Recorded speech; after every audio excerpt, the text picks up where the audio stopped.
c'est historique. Bonjour Fabrice Delmeda. Bonjour à tous. Une tribune publiée hier dans le journal du dimanche signée par plusieurs réalisateurs français rappelle que nous célébrons cette année le 60e anniversaire du ministère de la Culture et demande le soutien, cette tribune, du gouvernement face aux GAFA, notamment les géants du web.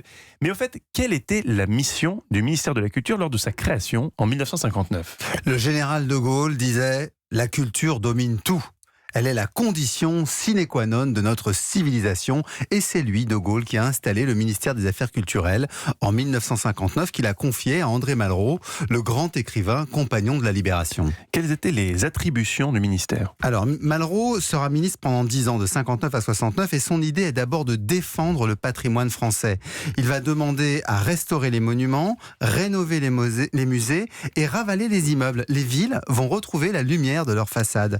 Il veut ensuite, Malraux, porter la culture au plus grand nombre. C'est pour cela qu'il crée les maisons de la culture et décentralise les enseignements artistiques. Enfin, il soutient la création artistique, notamment le cinéma, très concurrencé par les importations américaines. Justement, quelles mesures il a pris pour soutenir le cinéma ? Alors, d'abord, il a renforcé les aides données par le CNC, qui a été créé en 1946, et il a créé la catégorie des films d'art et d'essai.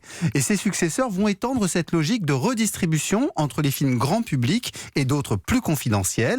Ils vont instaurer des mécanismes de soutien par la télévision. C'est en particulier le cas en 1984, quand est créé Canal+, une partie du budget doit être directement consacrée à financer des films, et cela se fait sous l'influence de l'autre grand ministre de la Culture, évidemment Jack Lang. Aujourd'hui, le numérique et les grandes puissances américaines et chinoises menacent cet écosystème. Les réalisateurs ont donc raison d'appeler le successeur de Malraux, Franck Riester, à repenser cet écosystème stratégique pour la civilisation française.